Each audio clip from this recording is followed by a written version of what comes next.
Good evening, everyone. So it's a pleasure today to welcome Donald Ashner. Donald just told me that he's in the midst of doing his PhD as well, getting a doctorate pretty soon, so that's exciting.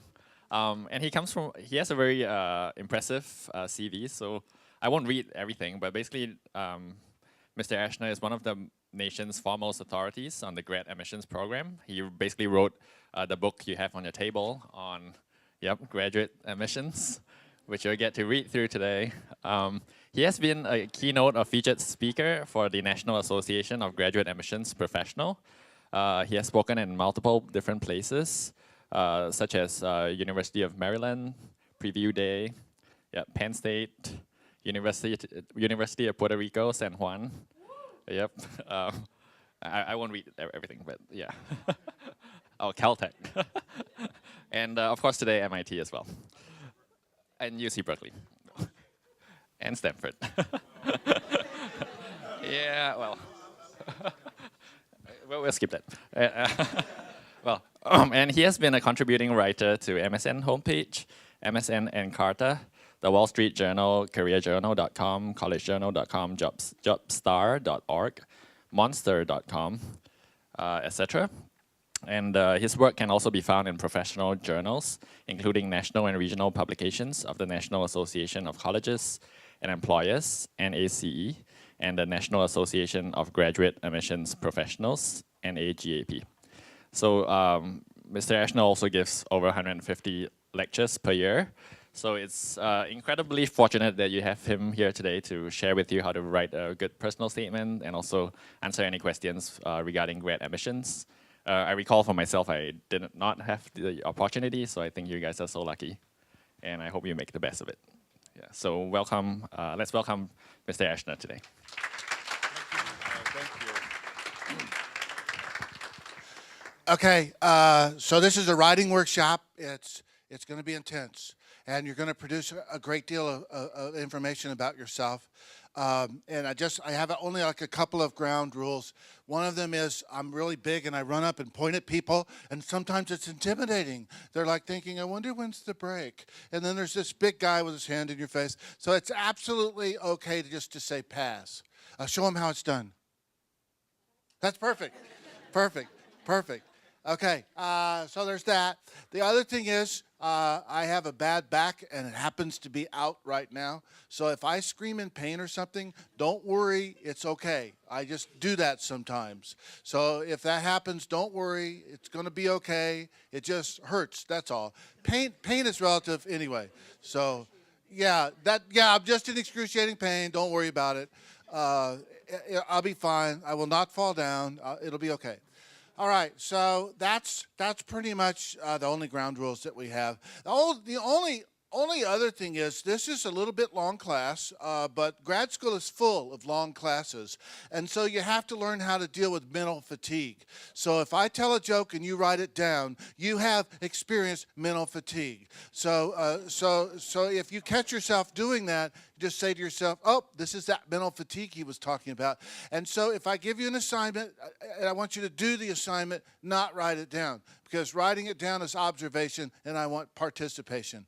And this really has to do not so much with me, but with your neighbor. Because after you do something, I may ask you to share it with your neighbor, and if you didn't do it, you have robbed your neighbor of your mind, which is your own private business if you want to waste your mind. But it's not your own private business if you don't want to have your mind product for your neighbor, if that's the assignment. So I tell you what, let's all decide that we're going to participate for your neighbor, and I just want you to just kind of own this. Just look at somebody. Try not to look this crazy if they don't know you already really well. And just say, I'm going to participate today for you. Okay, go.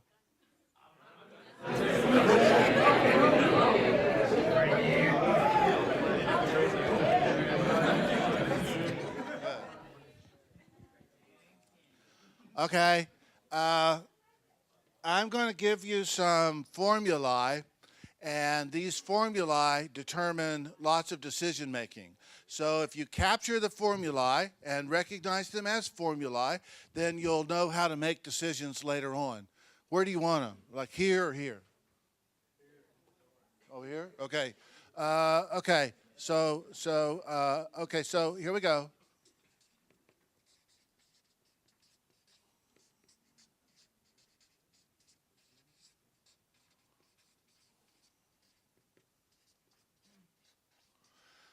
Fit and match, trump, grades, and scores. You guys have to write these down. These are formulae. They're not in the book, okay? So I don't know what you're going to, you have to be able to write it down somehow. So what does this mean? It means that if you'll spend your time finding grad programs with fit and match, you can relax about your grades and scores. I want to almost address the grades and scores thing just briefly right now. Do any of you have a friend whose grades are less than perfect? Anyone? Anyone? Anyone? Okay. All right, good. I can teach you how to help your friend's grades improve by magic, okay? Oh, actually, it's by math. But anyway, so we'll cover that. Who's interested in this topic? Will you make sure this comes up before we're done? Just say, Don, you didn't cover the grades and scores thing yet. So I want to encourage you to look for grad programs a little bit differently than just working off of rankings. Nothing wrong with rankings except they're meaningless. But there's nothing wrong with rankings, but I want to teach you a different way, and I'll do it in just a moment. But here's the second formula that I want you to know.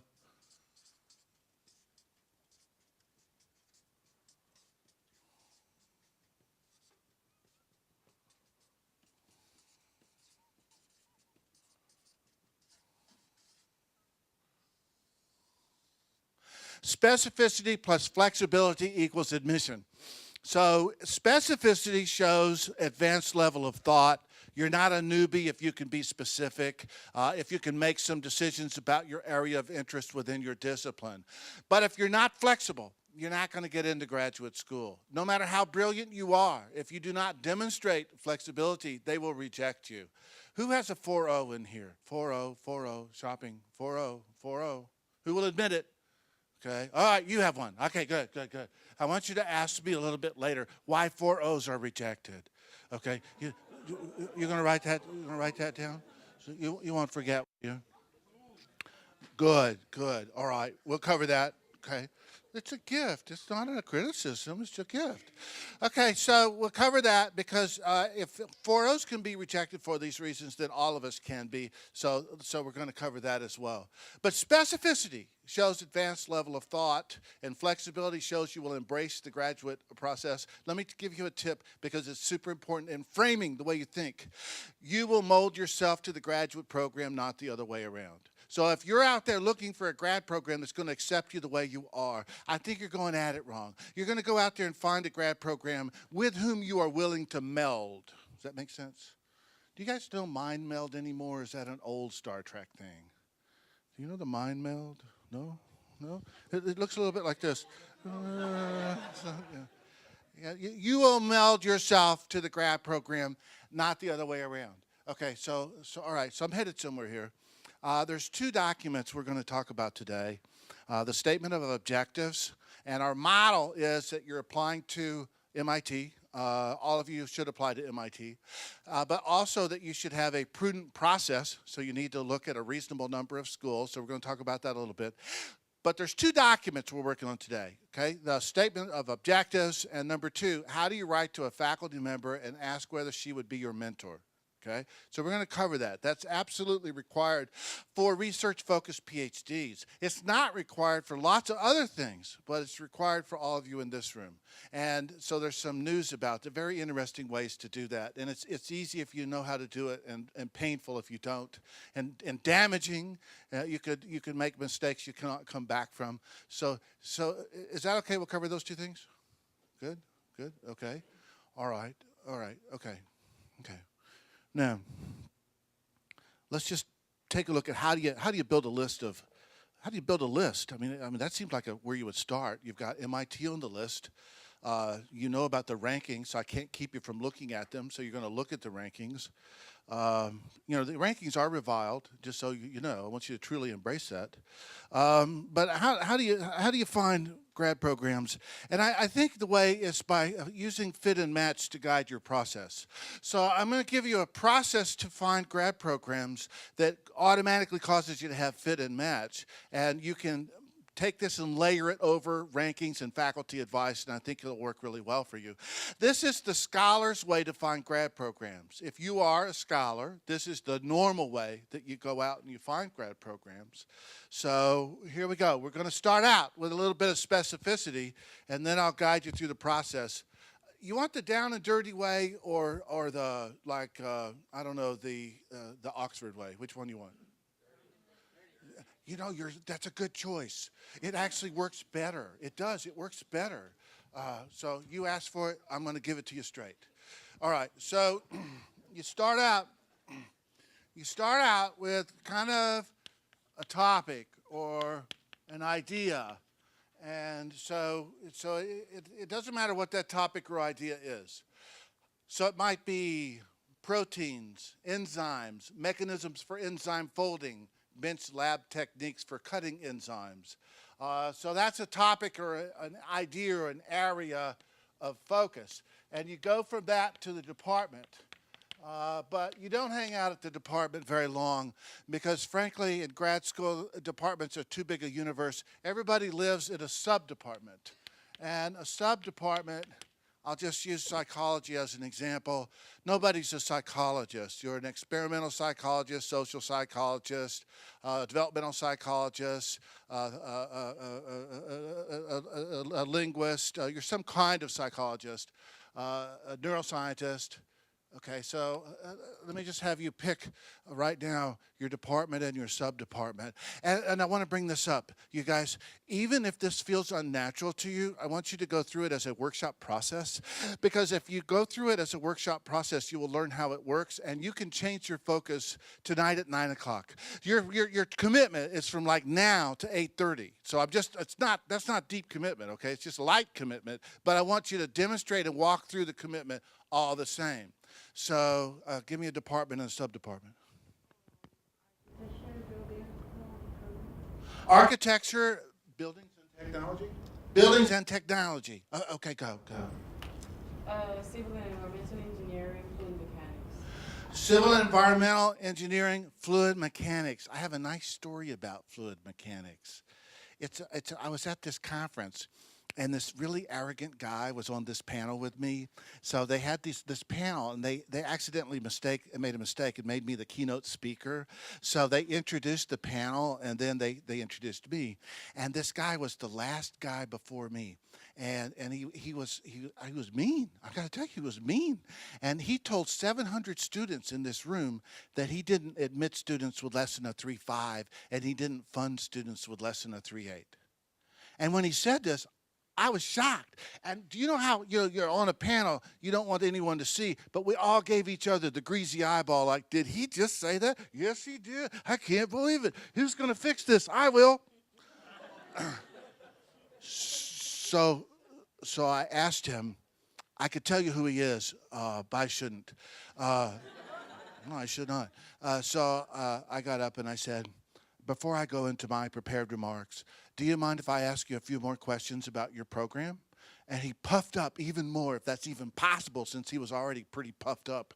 And he said, I would be delighted. I said, well, just for the student's edification, what was the GPA of the student you admitted last year with the worst GPA of all? And he looked like I had slapped him. I violated a protocol. When you're on a panel, you're not supposed to attack another panel member, but I did it anyway. And so he said, that's confidential. I said, I don't need to know the student's name. I just want the number. And so I badgered him into admitting that he admitted a student with 2.85 and fully funded him for the PhD, Mr. 3538. He admitted that 2.85, a long way from 3.538, don't you think? But see, this is routine, and this is why it was my job to attack him a little bit. I think sometimes faculty try to impress themselves, okay? We here at Cornell, we would never sink so low. Well, yes, you would. Yes, you would. I can prove it to you. So I asked him, why did you admit Mr. 2.85? And he said, the student had wide band interest but narrow band talent. So I looked at him and I said, what does that mean? because I didn't know what it meant. It sounded kind of goofy to me. And so we had a marker board. And he says the student had wide band interest but narrow band talent. In this narrow band, he had a really good GPA, and the three things in here are physics, chemistry, and fluid dynamics, which is your call there. But the student kept taking things he was no good at all. He took art appreciation and apparently didn't like art at all, which is odd because of the name of the class. You'd think they would teach him to like it. He took 3 years of the first semester of foreign language. Spanish 1, flunked it. Spanish 1 again, flunked it. German 1, flunked it. Why he thought German would be easier than Spanish, no one will ever know. No one will ever know. So he had a 2.85 overall, but his GPA in the lab sciences was almost a 4.0, and he had a published paper co-authored with a faculty member. I don't do magical thinking, but I can help you see the path. Does that make sense? I'm not here to do magical thinking. I can help you see the path. So Mr. 2.85, super happy at a place that says they don't admit anyone with less than a 3.5. You guys don't get in your own way. Don't ever self-select out. Oh my goodness, that's like a rule. That's not even a formula. That's a rule. Better write it down. Never self-select out. And then like circle it. And then own it and mean it. And we'll come back to this.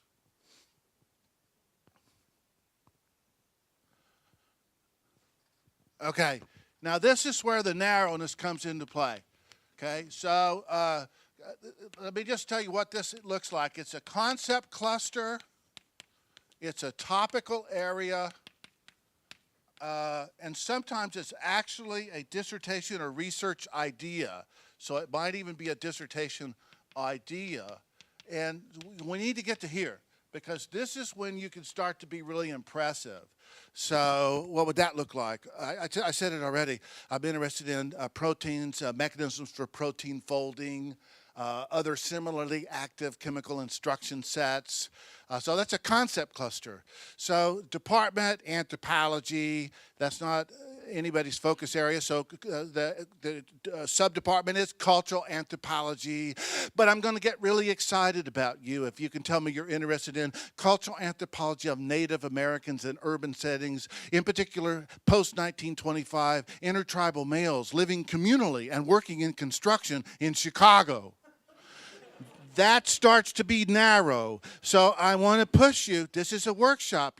This is for you. You don't have to show this to anybody. I want you to take a stab at getting into the box on the far right side. I want to know department, sub-department, and concept cluster or topical area of focus, or even, if possible, maybe a research idea. Okay, go.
as part of this, if you can name some people who have influenced your thinking, living or dead, theorist or applied, that's part of being a scholar. So you say, I follow Gubansky at Yale, Garson at the University of Texas at Austin, and Wilson at Princeton. That's just naming your influences. It's telling your lineage. Who do you follow? Who do you admire? Today, hold on a second. If you can't think of the names of the actual people, fake it. So just write down Gubansky at Yale, Wilson at Princeton, and Garson at the University of Texas at Austin. You guys can always interrupt me with questions. It doesn't bother me, and it might be entertaining. Go. That's a really good question. I think they mostly have to be. Mostly, you know. Yeah. What kind of, like Trump? What are you talking about? No, like could they be like community leaders, spiritual leaders, that kind of thing? It's really an academic question with an academic answer. I'm not saying that those things can't be in your essay, but I would find it a little bit odd if it's not what I'm looking for here. These can be very obscure people that only the 5 people in the United States that have the same interest as you know who they are. Well, you're saying it has to be academic. Do those people still have to be in academia, or do they just have to go to graduate school at some point? They have to be public intellectuals. They're writing stuff that you're reading, but they can be dead. It could be Aristotle. You know, they could be dead. Yeah. All right, and then this last thing, see this thing here, intent. So here's your concept. Here's the people that are influencing you. Here's your intent. I want to investigate the rapidity of of evolution in different species to try to discover the reasons that hereditary processes seem to be fast and slow at different times in different species. That's an example of my intent. That's what I want to do in graduate school. You with me on this? So it's not just your concept. A concept can be static. Why is this interesting to you? What are you going to do with it? Am I making sense? But that little twist. So I want you to just take a couple more notes and get me to here. Just a couple more notes and get me to here. Is the assignment clear? If it's not clear, just act really intent and draw doodles.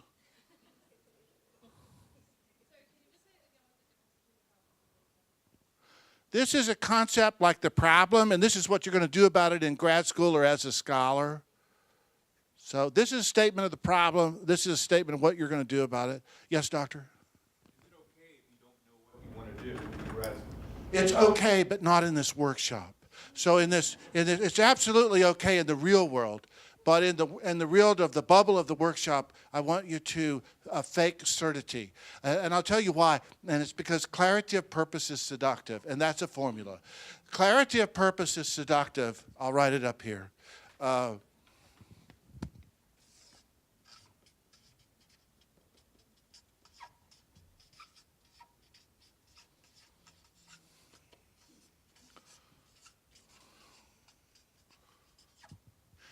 Remember, these formulae interact with one another. So when I say specificity plus flexibility equals admission, the specificity, it just shows you've thought about it enough.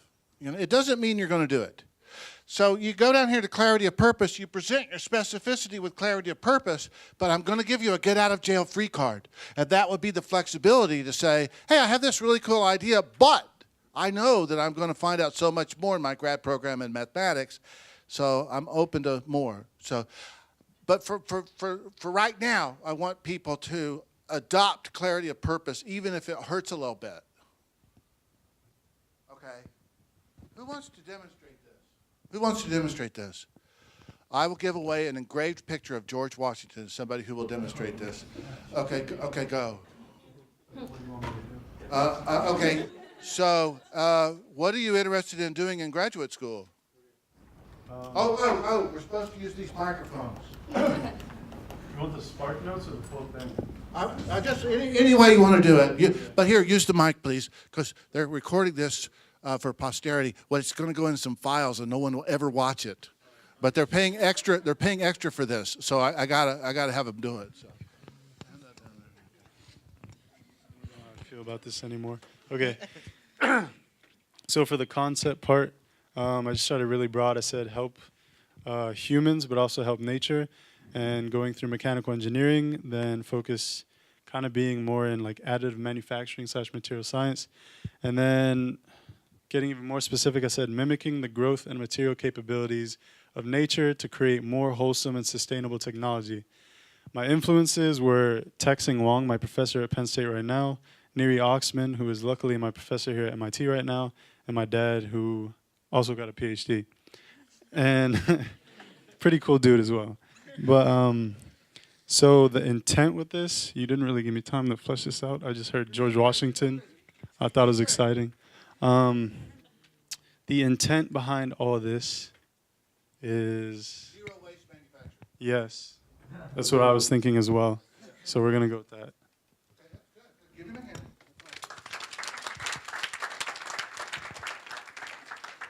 Here, hand that down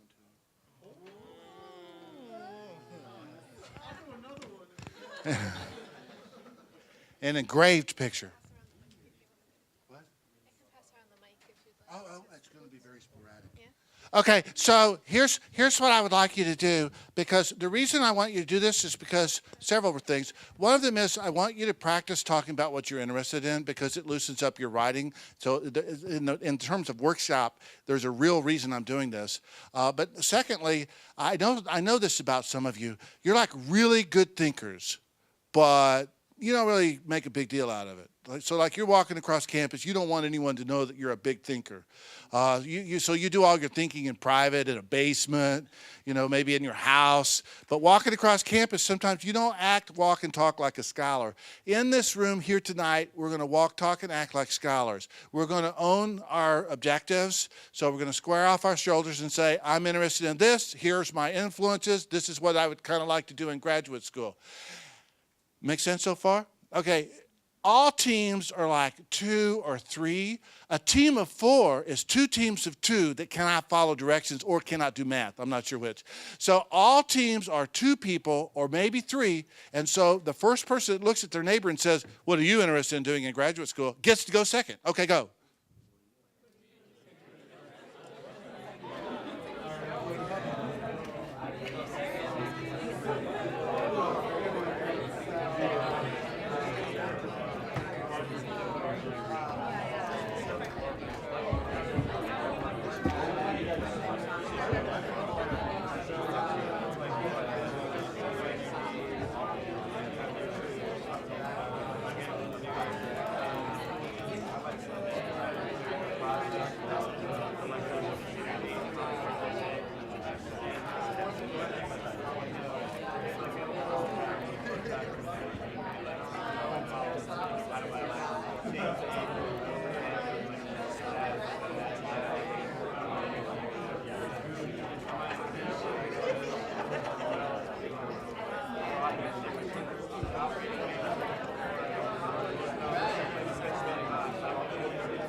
Okay.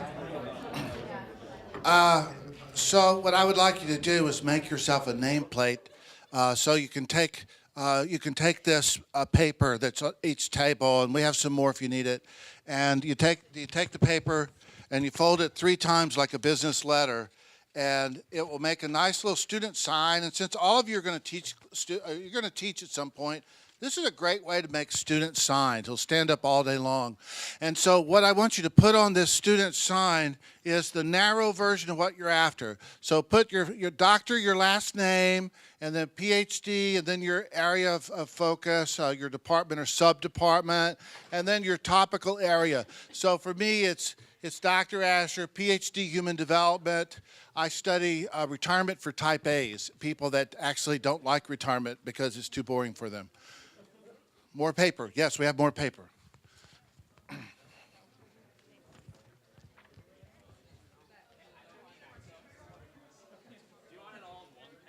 Yeah, I want it all in one panel. And I want it on the middle panel. Middle panel, middle panel. No, that's me. Yeah. That's me. This is me. I want you guys to do you. Okay.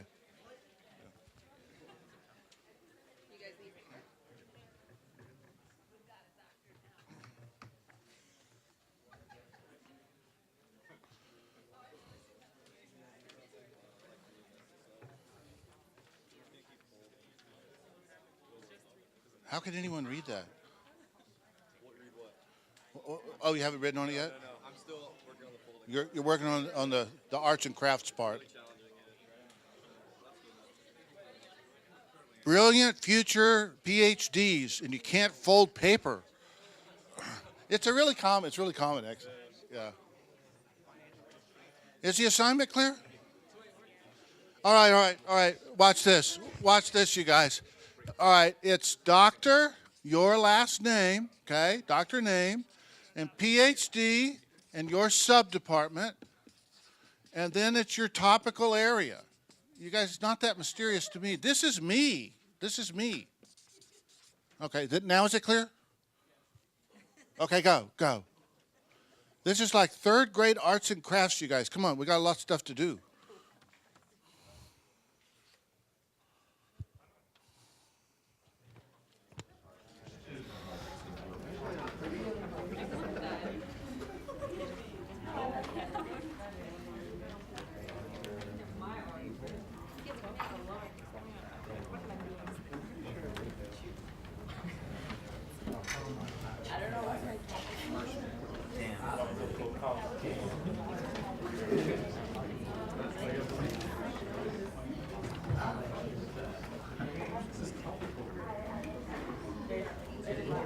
Topical area of interest is what you would like to focus in on in graduate study.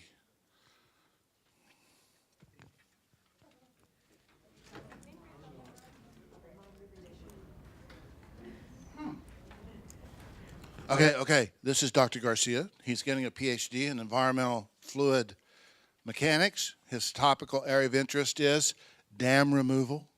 Okay, that makes sense. Here's Dr. Smith. He's getting a PhD in human-computer interaction. His topical area of interest is virtual learning environments.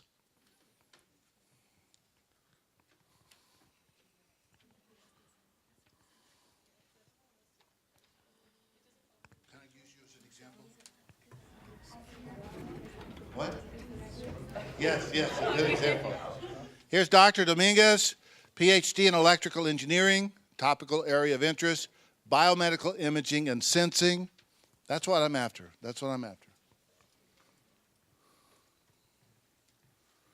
Okay, Dr. Adams, PhD, aerospace engineering. Topic, supersonic commercial flights. We need the what do they call that thing that went across to England and back? Yeah, but what's the other name of it? The Concorde, No, I have to know where super is in it. I don't know. Okay, all right, just real quick, and then this is the end of the theatrics, and we're going to start writing a lot. Turn to your neighbor and introduce yourself as if you have completed your PhD. Say, hi, I'm Dr. So-and-so. I have a PhD in X, and you are? Okay, go.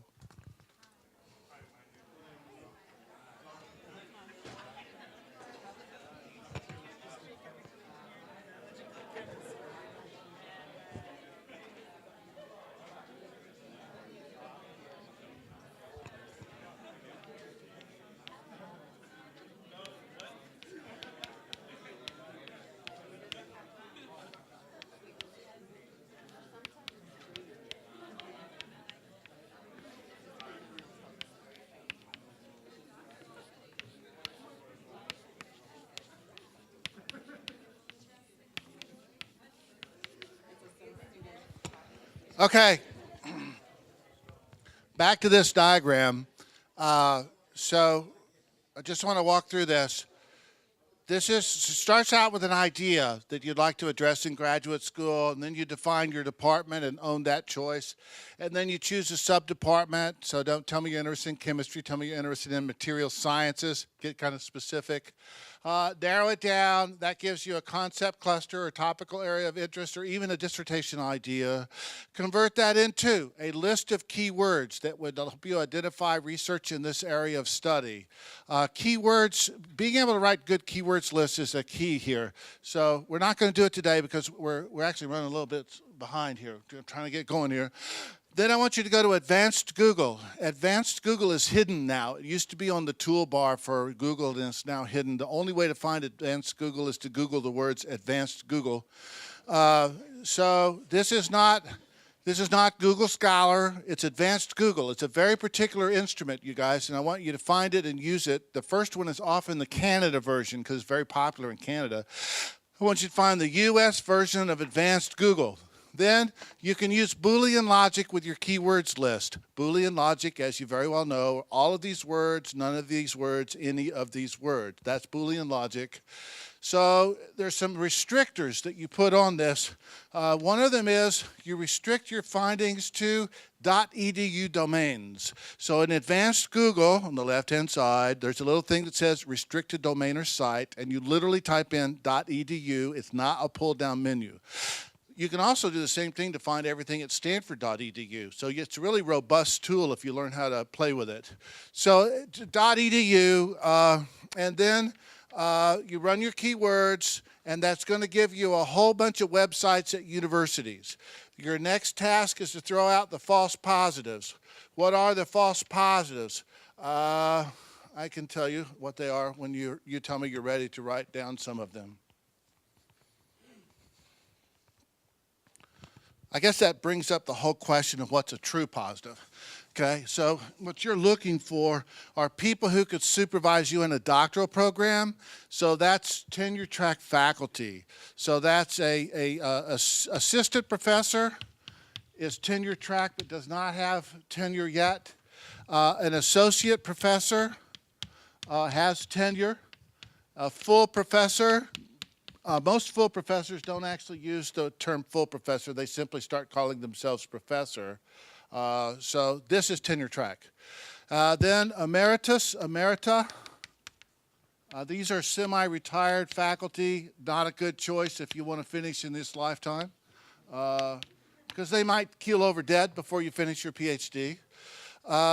Okay, now here's a bunch of people that are false positives.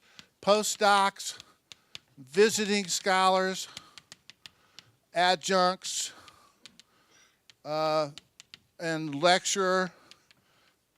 These people are simply not authorized to supervise a doctoral student. So you're looking for tenure track faculty that have the same interest as you. So you guys, what you're actually using your keywords to find is other quirky, nerdy people, just like you're quirky, nerdy, in the very same way, so that you both have the same interests. You're like finding the cool club. And inside the cool club is you, and you want to find the other people that belong in that cool club. Am I making sense so far? So far, so good? Okay. All right, when you get to, after you throw out your false positives, when you get there, you're going to be at a faculty member's website that is a true positive. What's the first thing that you look at? No, you look at their picture. It's a natural thing to do. And I ask you this, if their picture is weird or they have that crazy eye thing going on, you know, I want to just say this to you. They chose that picture. Out of all the pictures they have, they thought that was a good idea. So that can be part of your analysis. You're looking at a faculty member and you say, oh no, not in a dark building on a Saturday night, no way. So then you look at their research interests, you look at their publication record, and you look at their alma maters, and I'm going to give you the correct Latin plural for alma maters. Alma mater, spelled this way. And you do this. Your research interests have to match so that you have fit and match. The publication record is your ranking, because you guys can do your own rankings. If you're looking at 2 universities and one, the faculty members have like 10 articles in the last 18 months and they're all with major journals, that's a hot university. If you're looking at the faculty member has 3 publications, you've never heard of the journals, and most of those publications were over a year ago, that's not a hot university. Am I making sense? You can do this yourself. And the reason you track the alma maters is because you start to see patterns. And I don't want you to be overly influenced by name brands, you guys. At the graduate level, reputation belongs to departments, and even more than departments, it can belong to individual faculty members. This is a department. The reason this department is famous is this guy. If you're not going to train with him, it doesn't matter, because the rest of them not that hot, okay? So am I making sense? So you start to see patterns. If everybody in your field of interest was trained at Penn State, what does that tell you? It's a great school. Then Penn State needs to be on your list. So far, so good? This is the scholar's way to find grad programs. This is how, somebody should say, what if I'm interested in something so obscure, there's only like 3 people in the world who do it? Okay, go. What if I'm interested in something so obscure? That was awesome. Here, I think you deserve a picture of George Washington.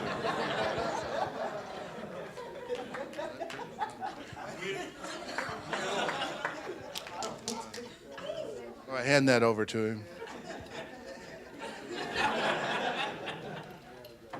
Okay, the question is, what if there's only 3 people in the world to do it? Okay, for real, I'm telling you what to do about that. See where those 3 people were trained, because they were not trained where they work now, because the tradition in higher ed is you don't hire your own. So you see where they were trained, and then number 2, you look at their co-authors. Take a look at their papers, and you're going to use it by tracking their co-authors back. You'll find other universities and other cool people. So your task is to find the cool people who think like you, and if you do this, everything else that you're going to do will go faster, easier, and better. All right, now, okay, now we're going to start the writing part of the program. And toward the end of this, we should talk about the letters to faculty, because it's important. But it's not what we're going to start with. We're going to start with the hard part, because I think it's good to get the hard part going, because it is kind of hard. So here we go. Okay, here we go. I'm going to go way over here. I'm going to put up a prompt, okay? And you're going to give a narrative response. A narrative response. Ask me if there's not some things that you should not do in a statement of purpose. What is something that should not do in a statement? You want to do it now? Yeah. Okay, all right. Here's some things you should not do in a statement of objectives. And then we'll get on to how to do this, okay? So here's a list of things not to do in a statement of objectives. Number 1, and this is almost like, you got to get this, it's not all about you. So if you write an essay and it's all about you, you probably didn't do it right. The people who write like that are considered immature. So if you read a bunch of these essays, you can spot them from 100 yards. So it's not all about you. Number 2, don't start your essay with the word I. For today, it's okay, but by the final draft, you don't start with your word. The first word is not I. Next, no whining. There's a style of essay called a whiner essay, and they're incredibly common. Like, I never had a chance, and I grew up in a bad neighborhood, and my mama didn't like me, and I always made B's, and I should have made A's. And after a while, you're like, I'm going to choke that guy myself. So no whining, no whining. Adversity does belong in these essays, but we'll get to it later. No whining. Next, don't write about being a child. There are exceptions. Would you like my universal disclaimer right now? Just say yes. Okay. Every single thing I say is wrong for somebody at the same moment that I say it. I'm teaching down the middle of the class. So if I say something and it doesn't feel right to you, check it out with a mentor, check it out with your research advisor, because it may not be right for you. Okay, we good? Okay, now back to the statement. Don't write about being a child. This was covered in the Chronicle of Higher Education by a science recruiter who wrote an article called Let's Leave Dr. Seuss Out of This. And you can look this up. It's super easy to find. And basically she said, I'm tired of reading about people getting chemistry sets when they're in the when they're 9 years old. She said every scientist got a chemistry set when they were 9 years old. I want to know what you can do and what your interests are. What you can do and what your interests are. I don't care when or how you got that interest, what you can do and what your interests are. So it's atemporal to her. She doesn't need the history of it. So let's not write about being a child. Next, don't write about a death in the family. Seems like a good idea until you read a bunch of these essays. Death in the family, no matter how sincere, becomes a cliche. So I don't mean to be, I'm not trying to be rough here, but just, that's my advice. You can violate it, but that's still my advice. Okay, so tone, upbeat and positive. Write as though you assume you will be admitted, and the purpose of the essay is to establish fit and match, not to get in. The purpose of the essay is to establish fit and match. The purpose of the essay is not to get in. We good? Yes, doctor. Upbeat and positive. You write as though you assume, your tone is, I'm getting in. The only question is this the right place for me? Okay. Next, do not say that you're the first person in your family to go to graduate school. As a general rule, there's some exceptions. Why? Because it doesn't have anything to do with your skills or what you want to do. Okay. There's ways to do that, and we can get to them. But my advice is don't write that. Don't say, I want to be called doctor. And don't say, this is tricky, don't say, I want the PhD. You don't want the degree, you want the training. So you say you want the training, you can say that all day long. I want the in-depth doctoral level training. That's great. I want the PhD. That's bad. Good? We good? Okay, okay. And then the final don'ts, and this is like the biggest and most powerful don't of all. Would you guys please get these things corrected? Because these are public academic documents. You are allowed to have these reviewed, even proofread. You're not supposed to get other people to write for you, but you're allowed to get an unlimited amount of proofreading. So if you're allowed to get an unlimited amount of proofreading, why is it true that I have not read a perfect essay in the last 3 years? Not one. Not one. So you guys, get in that writing center, run up to that PhD in English that you know, a friend of a friend who said they're good. Get these things reviewed because they need to be error-free. I was sitting in on this law school application. They were going, a committee, and they were going through the final review of the maybe pile, final. And I noticed that they read some of the essays all the way through. And they read some of them like, it was amazing. They just glanced at it and threw it in the note pile. I said, what are you doing? How come you're just throwing some of those people away after reading a sentence? And they looked at me and they said, you're not supposed to talk at this meeting. That is what they said to me. And then they said, we don't read past the first typo. If there's a typo in the first sentence, we don't read the second sentence. Okay, you guys got to get these errors out of there. You're sitting there saying, it won't be me, but I just told you I haven't read one without errors in it in the last 3 years. I can show you some really common errors. They make me cringe.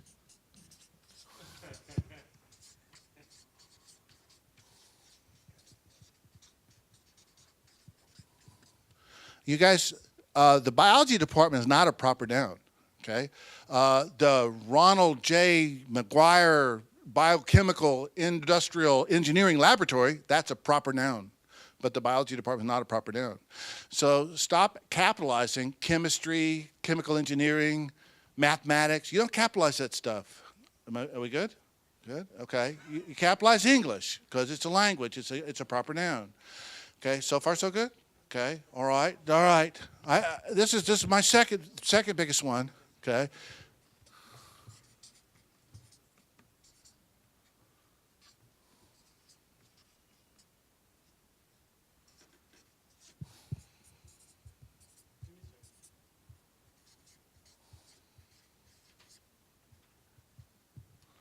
Okay, in American English, we put the comma and the period on the inside of the quote marks, whether single or double quotes.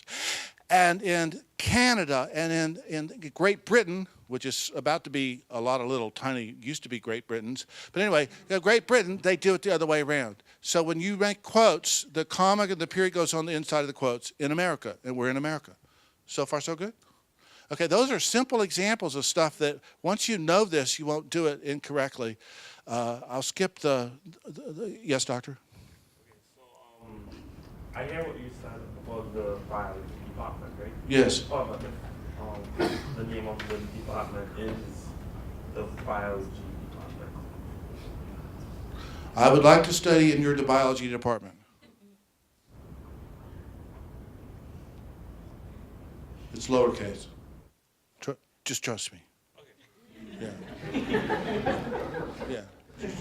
Just trust me. I know you want it to be the other way, but it's not. Okay.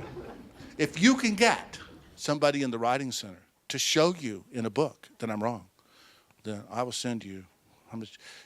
Let's just make it a reasonable amount. How about $20 cash? I mean, that's enough to make you stop by and check it out.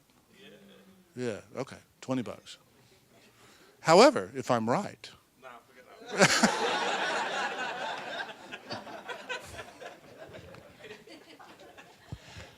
All right, here we go. Here we go. This is back to writing. Writing is a solitary endeavor, so don't bother your neighbor. And if you get done, I want you to practice this skill. Don't check your phone, you guys. Sit on your hands and simply wait, because it's disruptive to the other people at your table. So here's what I'm looking for. I'm looking for a narrative response to the following prompt. Narrative means full sentences that lead into a paragraph structure. Okay, that's what narrative response means. And so I want to know, this thing you want to study. I want you to say what it is you want to study.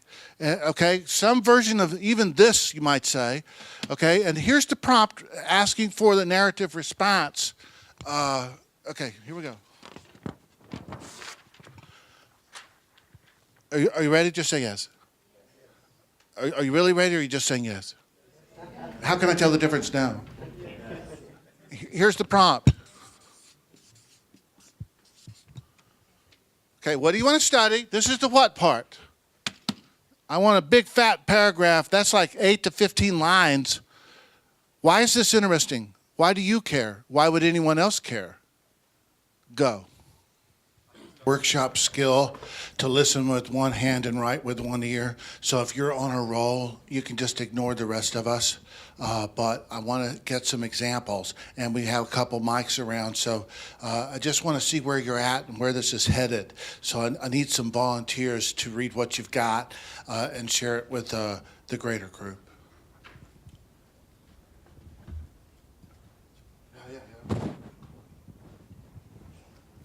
The divergence between architecture and engineering has exacerbated over the years with the rise of 3D modeling programs, allowing designers to create geometries in a virtual space free of structural intuition.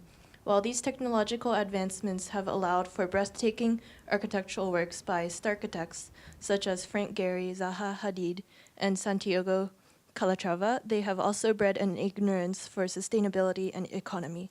I'm interested in pushing technological innovations in a new direction to reinstate the ancient profession of the builder, in which an individual both conceptualized and constructed a structure. The structural design process has the potential to align architectural and engineering goals instead of forcing one to serve the demands of the other. I hope to explore tools that make this integrated design approach possible.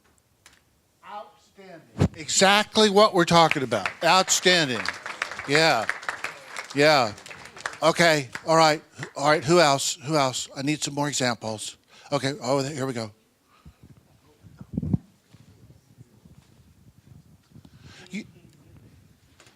The Pine Ridge Indian Reservation in western South Dakota has been called the Saudi Arabia of wind energy. This is largely due to vast tracts of unusable land and very high winds. There are, however, some major obstacles to overcome if this area's potential for renewable energy production is ever to be met. It is often difficult to navigate the proper channels between federal and tribal land use agreements. But most importantly, current wind turbine technology is prone to failure due to wind gusting in the region.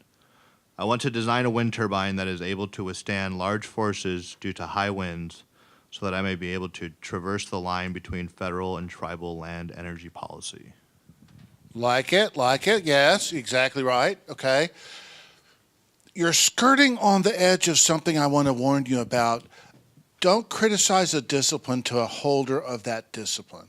So you have to be a little bit careful that you don't cross that line. You did not, but I was watching fairly closely to see if you were gonna. Does that make sense? I guess I don't follow what discipline I was criticizing. The problem with wind turbine design, as it currently is organized, is that they tend to failure due to the excessive winds. But if you then say, sorry, it's a well-known problem. I know. I'm not criticizing you. As a matter of fact, I said you didn't do what I was warning about. But what I'm warning about is sometimes people write, the problem with economics is people act like humans are not humans. Well, if you send that to an economist, they're an economist. They're still an economist. So you have to be a little bit careful not to cross that little bit of line where you're either talk down to, condescend, or overly criticize the reader. Be very aware of your reader, you guys. Your reader is a faculty member, someone important, but possibly egocentric, egotistical even.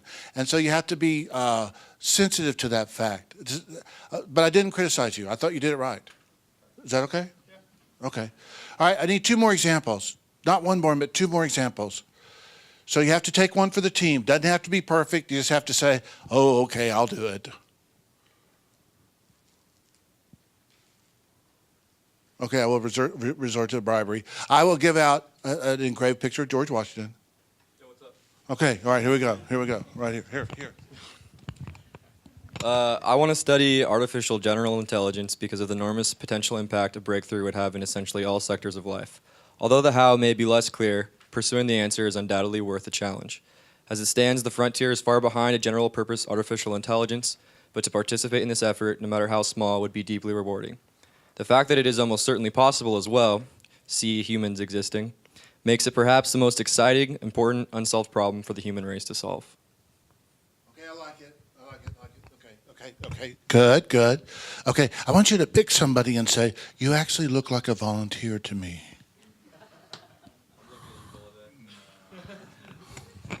No? You're going to pass? Okay, now you have to pick somebody and say, it looks like you volunteer in my place.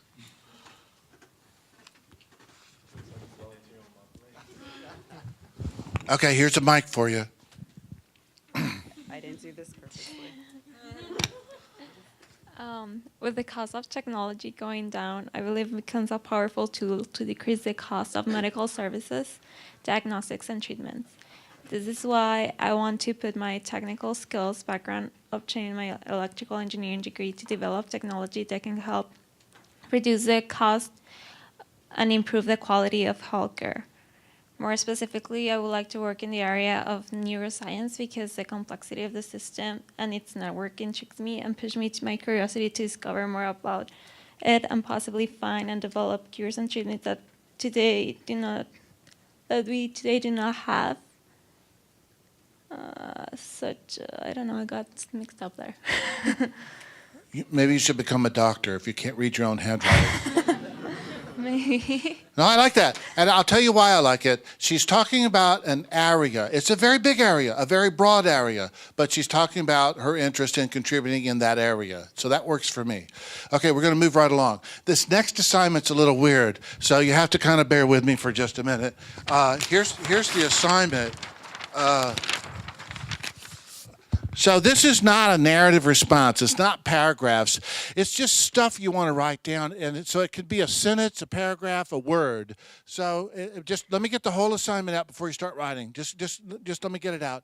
So this is the prompt. I don't need you to repeat the prompt. Just put bullets and put words. So let's say you were interested in an MBA program and you were interested in management science. So you would say management science, executive decision making, game theory, organizational decision making. What you're really interested in selection systems. That's all kind of a concept cluster of related things. So what I want to know is just stuff you want to learn more about in grad school, stuff you want to research, stuff you want to learn more about, stuff you want to investigate, stuff you want to explore, stuff you want to gain an understanding of. And I'm just going to give you two phases on this. Tonight, write anything that comes into your mind. But when you write stuff like this in your statement of purpose, these need to be an interrelated cluster and not disparate ideas that are actually like a machine coming apart and throwing out pieces. Is that clear? Okay, so for right now, I just look for this list, a list of things you'd like to do, learn, investigate, check out in grad school. Either a word, a sentence, a paragraph, phrase, whatever. Go.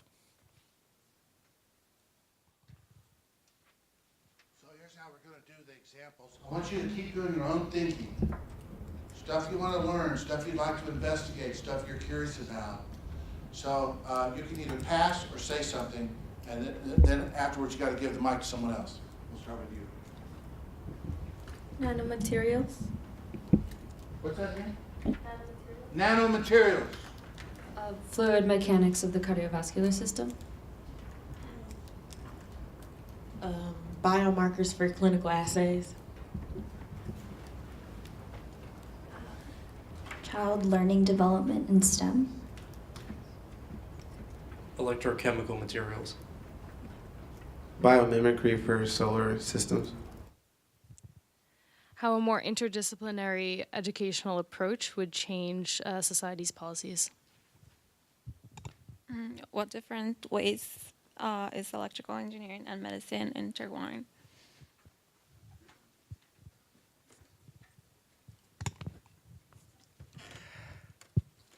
Higher category theory, infinity categories, chromatic homotopy theory, stable homotopy theory. Stochastic modeling and computer modeling.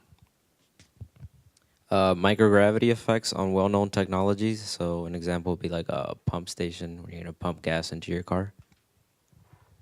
Current rural water technology inefficiencies.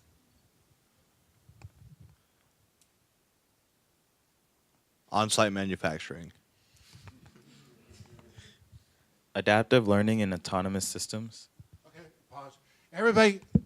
Everybody write down 3 more. Come on, this is fun. This is the fun stuff. Write down 3 more.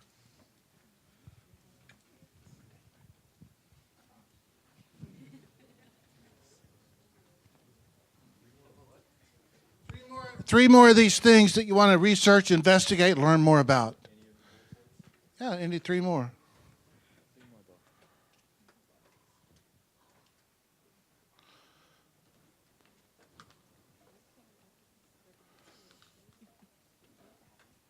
Okay. What do you think? Short break? Get some water, move around a little bit, check sports scores? Okay. 11 minutes? 11 minutes? 11 minutes. Okay. See you back. 11 minutes. Grades and scores.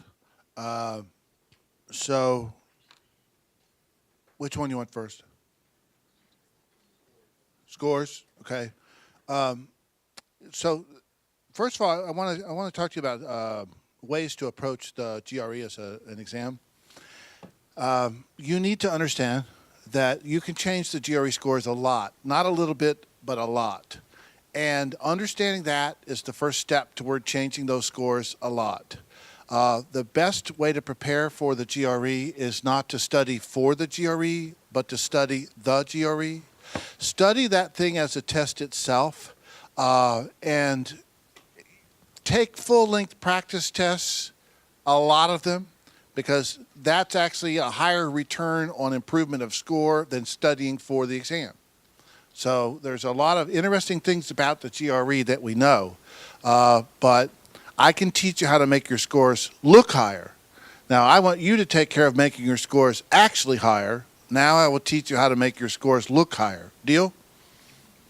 Concerning my GRE scores, I was really quite surprised they were not much higher. I scored much better on several practice exams. I would be happy to retake the test if it is important to you. You offer to retake it, but you don't.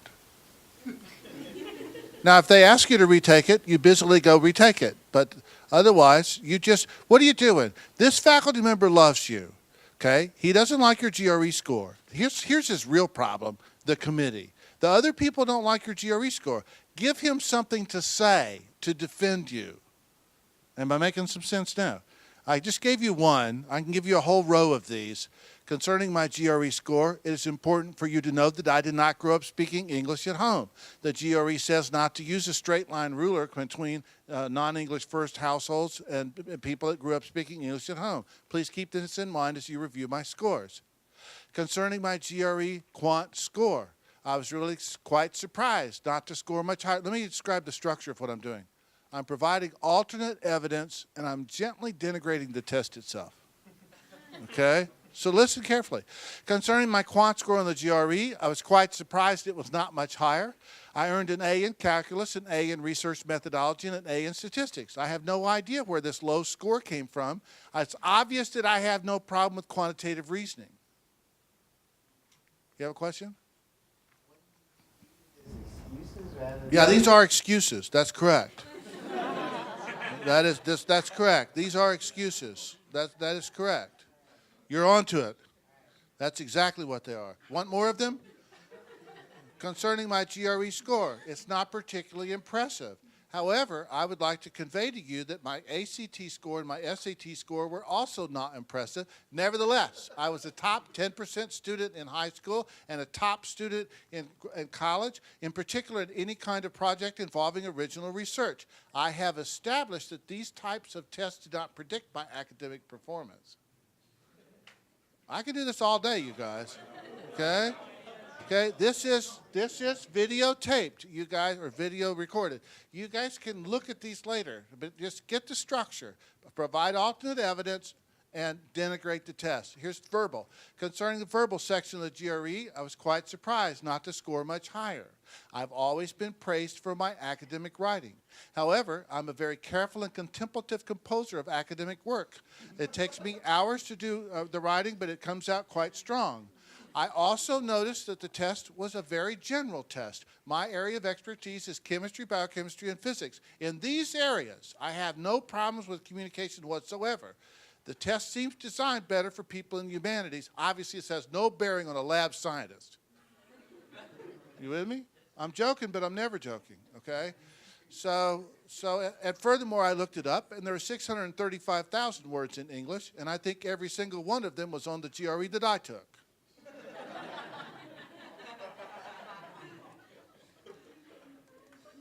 Grades. Okay, if your grades are not wowie, you may need to tell what's called a grade story. Where do grade stories go? Grade stories go near the top.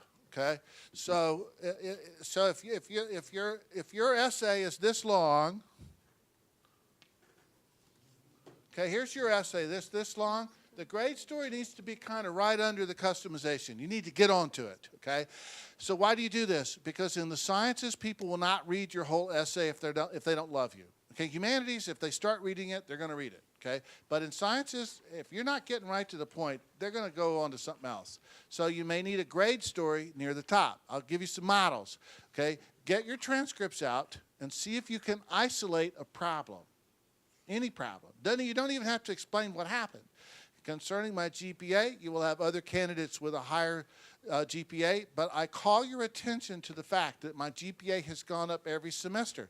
Last semester, I made a 3.9. I look forward to further improvements in graduate school. I just ditched all my bad semesters and replaced them with a 3.9. What you guys need to know is a concept called priming.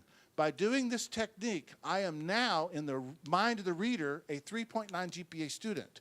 This is proved. This is not a theory. It's proved. So no matter what my GPA says on the transcripts, I'm now 3.9 because I managed to pull it off last semester. Are you guys with me or not? Am I losing you or are you still with me? You want more?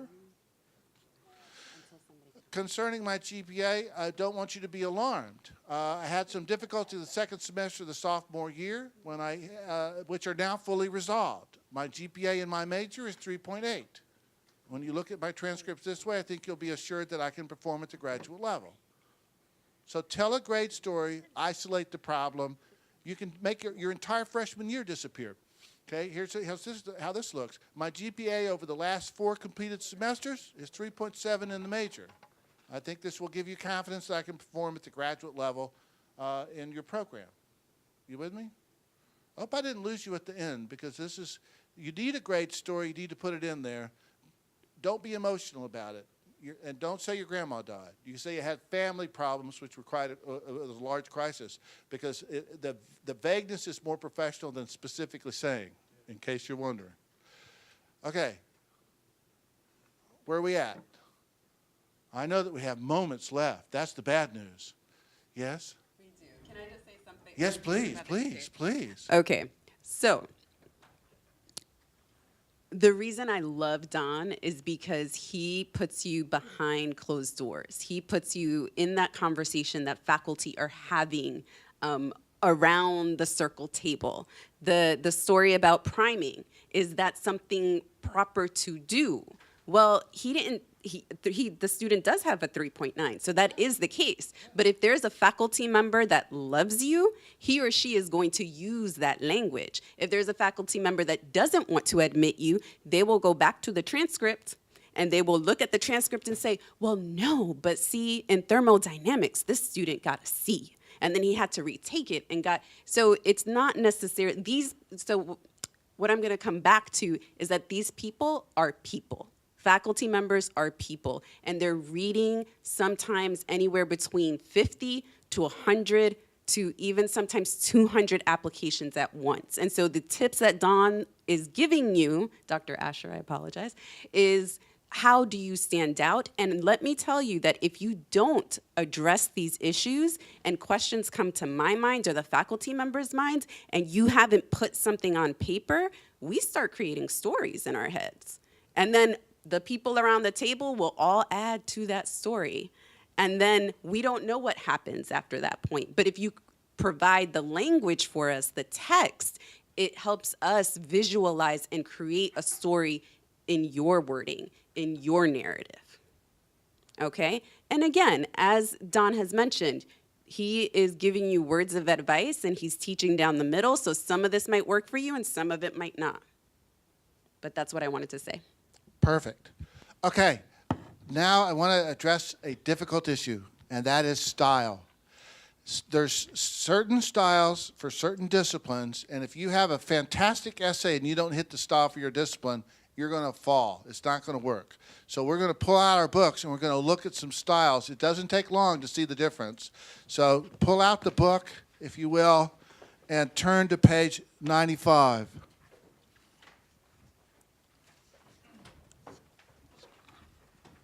And I'm going to give you like a 3-minute warning. We're 3 minutes from being done. Okay, page 95. Are you ready? Are you there? Okay, while my coworkers stared at the amazing sight of thousands of black-legged kittiwakes exploding off the cliff face, I closed my eyes and listened.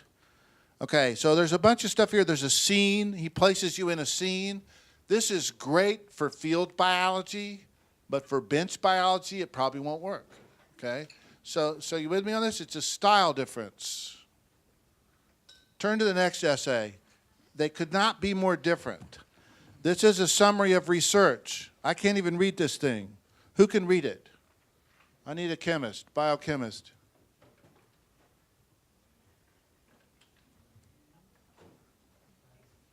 All right.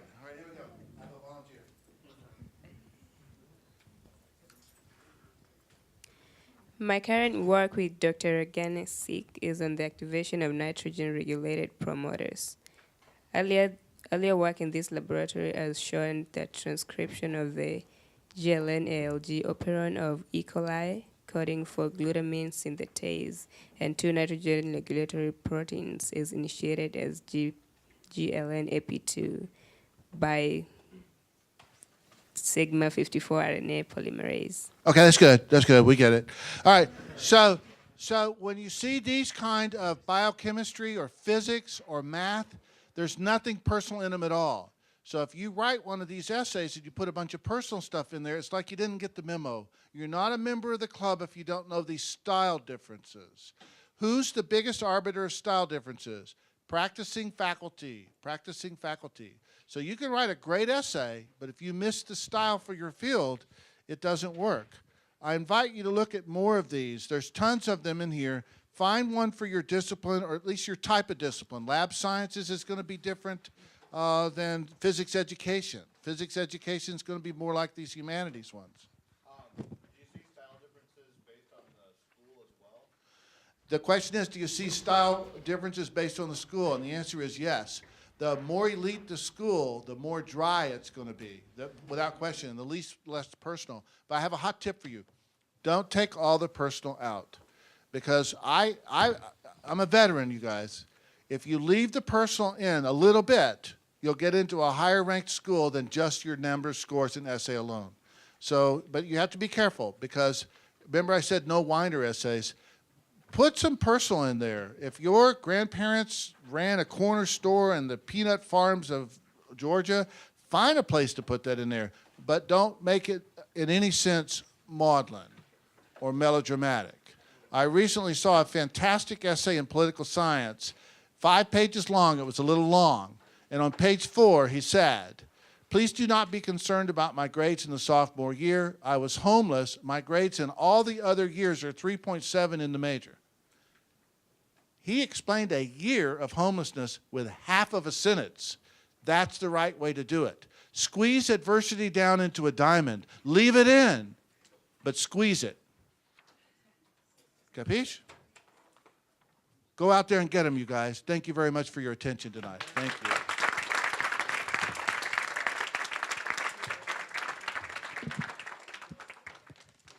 Don, thank you so much for joining us. I feel like even though I've seen this presentation, I met Don actually at the University of Maryland College Park long time ago.